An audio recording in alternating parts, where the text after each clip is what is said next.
नमस्कार दोस्तों। कुछ समय तक मैं आप लोगों के सामने नहीं आ पाया। उसका रीज़न था एक काफ़ी इंटरेस्टिंग ड्राफ्टिंग में मैं व्यस्त था और आप लोगों से शेयर करते हुए काफ़ी हर्ष भी हो रहा है कि मेरा पहला जो क्लाइंट आया है यूट्यूब पे वह इसी टॉपिक से आया है। तो इसलिए यह टॉपिक जो है मेरे उस क्लाइंट को भी समर्पित है और इस टॉपिक का जो मैंने नाम रखा है वह है लव मैरिज और कोर्ट मैरिज।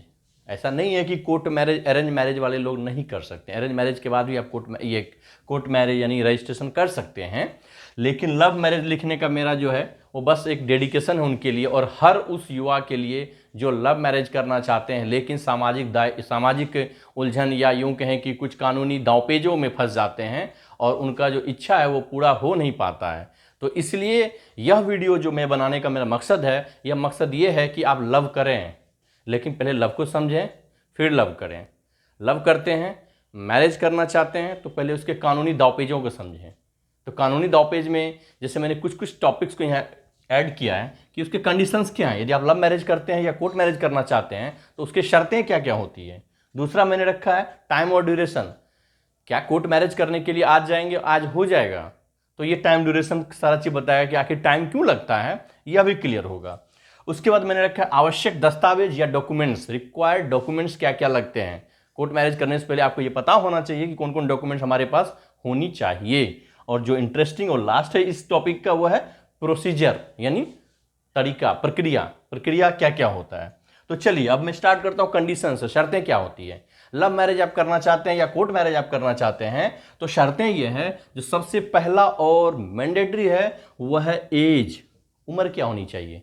तो उम्र ये है कि मेल जो है यानी ग्रूम या जो लड़का शादी करना चाहता है उसका उम्र 21 साल होनी चाहिए और लड़की का यानी ब्राइड का उसका उम्र 18 साल होनी ही चाहिए, इससे कम नहीं चलेगा, नहीं तो वह फिर आप कानूनी में दांवपेच में फंस जाएंगे। अब दूसरा आता है कंसेंट। कंसेंट मतलब इच्छा, क्या वो शादी करने को इच्छुक हैं दोनों पार्टी।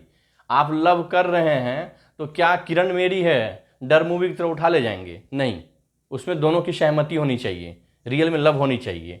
यदि कंसेंट है तभी आप शादी कर पाएंगे। तो दोनों का जब रजिस्ट्रेशन ऑफिस में जाएंगे तो आपको वहाँ कंसेंट फॉर्म होता है, वहाँ पर आपको दोनों को साइन करना होगा, कंसेंट देना होगा। तीसरा है बायगेमी नहीं होनी चाहिए। यदि आप पहले से शादीशुदा हैं तो आप ये लव मैरिज करेंगे नहीं अलाउ है। बायगेमी जो है क्रिमिनल ऑफेंस है, ठीक है। बायगेमी का मतलब बहुविवाह, हिंदू में नहीं है, मुस्लिम में भी कई सारे कंडीशन से शादियां चार कर सकते हैं, लेकिन शर्तें हैं, उस शर्तों को फुलफिल करने के बाद, ठीक है। तो चलिए बायगेमी नहीं चलेगा। अब आ जाइए इस पे, बायगेमी यानी कि मान लीजिए आप शादी किए, आपके हस्बैंड या वाइफ कोई एक एक्सपायर कर गया तो क्या शादी नहीं होगी, होगी। उसका शर्त क्या है, आपके पास उनका डेथ सर्टिफिकेट होनी चाहिए, मृत्यु प्रमाण पत्र। अब आइए, यदि वो डिवोर्स्ड है, डिवोर्सी है, ठीक, तलाकशुदा है, तो उसको भी सर्टिफिकेट पेश करना होगा कि हमने सर्टिफिकेट लिया है, कोर्ट से हमने तलाक लिया है, या जो भी प्रोसीजर उसके साथ तलाक लेगा वो सर्टिफिकेट होता है, वो सर्टिफिकेट आपको जमा करना पड़ेगा। अब आइए, जो मोस्ट इंपॉर्टेंट थिंग है वो है प्रोहिबिटेड रिलेशनशिप।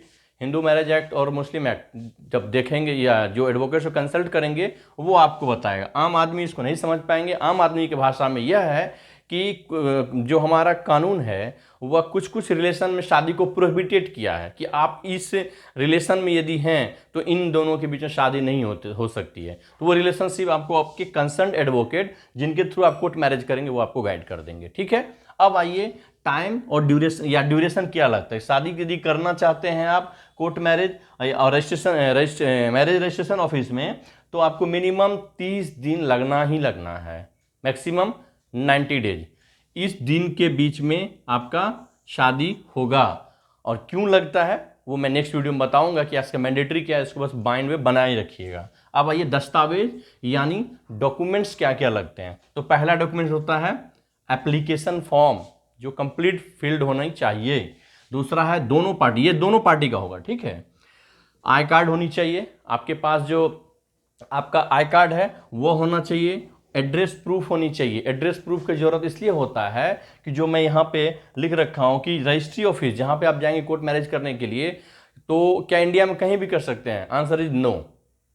दो ही जगह होगा रजिस्ट्री ऑफिस में आपका मैरिज, वह या तो ग्रूम के जो डिस्ट्रिक्ट है वहाँ पे सिचुएटेड होना चाहिए, या वो ब्राइड के एरिया में सिचुएटेड या लोकेटेड होनी चाहिए। इसलिए वो एड्रेस प्रूफ देखते हैं, क्या उस एड्रेस पे आपसे बिलोंग करते हैं या नहीं करते हैं। उसके बाद पासपोर्ट साइज फ़ोटोज़ लगेंगे आपको।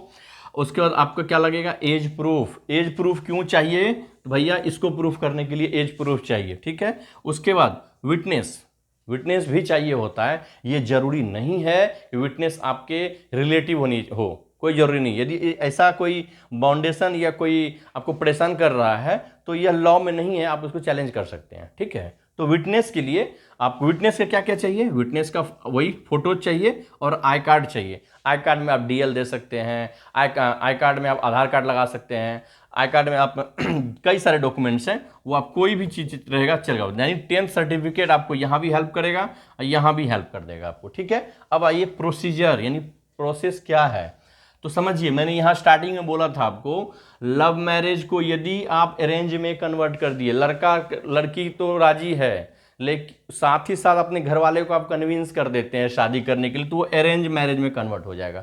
अरेंज मैरिज मतलब दुल्हन हम ले जाएंगे, आराम से बारात साजिए, दरवाजे पे आइए, खाइए पीजिए, जो करना है उसके बाद आराम से आप रिचुअल्स को फॉलो करिए। रिचुअल्स फॉलो किए उसके बाद आप रजिस्ट्रेशन करा लीजिए, आपका कंप्लीट हो जाता। दूसरा होता है, यदि आप सिख धर्म से बिलोंग करते हैं तो गुरुद्वारा में वो रिचुअल्स को परफॉर्म कीजिए। रिचुअल्स परफॉर्म करने के बाद कोर्ट में रजिस्ट्रेशन ऑफिस जाइए और यहाँ पे रजिस्ट्रेशन करा लीजिए, ठीक है।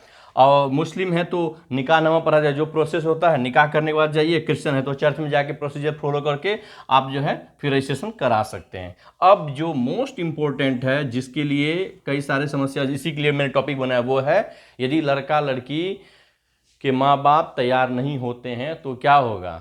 तो क्या वो होगा कि जा सिमरन जा, दिया मैं तुम्हें अपनी ज़िंदगी जीने के लिए, नहीं, ऐसा होता नहीं है, वो मूवी में ही होता है। तो ऐसे हालात में ये सारी शर्तें आप पूरा कर रहे हैं तो आप आर्य समाज मंदिर में जाके शादी कीजिए, या कोई ऐसा मंदिर जो रजिस्टर्ड है, ठीक है, ट्रस्ट के रूप में, वहाँ पे शादी कीजिए। फोटो वोटो शूट होता है, फोटो वोटो लेके अपना आइए फिर रजिस्ट्रेशन ऑफिस में और रजिस्ट्री करवा दीजिए। अब आता है कि रिचुअल्स फॉलो नहीं करना, डायरेक्ट शादी करनी है तो रिचुअल्स को आप फॉलो नहीं भी कर सकते हैं। मोस्ट ऑफ द टाइम यही होता है लव मैरिज में, रिचुअल्स फॉलो करेंगे पकड़े जाएंगे, या तो मार दिए जाएंगे या तो पुलिस में आपको फंसा दिया जाएगा, ये होता है। तो इसलिए लोग अमूमन इसको, लव मैरिज वाले कपल इसको अवॉइड करते हैं। डायरेक्ट रजिस्ट्रेशन ऑफिस जाएंगे, रजिस्ट्री कराएंगे। रजिस्ट्रेशन ऑफिस कहाँ का होगा, जिस प्लेस पे आप दोनों में से कोई एक पार्टी लोकेट करते हैं, ठीक है। तो अब नेक्स्ट वीडियो में हम ये जानेंगे कि रजिस्ट्रेशन का क्या प्रोसेस होता है, रजिस्ट्री ऑफिस में कब जाएंगे, कितना दिन रुकना होगा, उसके बाद क्या क्या करना होगा। तो कई सारे बातें आएंगी, तो हमारे साथ बने रहिएगा। यदि मेरा आज का वीडियो आप लोगों को अच्छा लगा है तो प्लीज़ इसे लाइक करें, सब्सक्राइब करें और दूसरों के साथ शेयर करें, ताकि सूचना का मेरा इस क्रांति का जो मुहिम है वो पूरा हो सके। जय हिंद, धन्यवाद।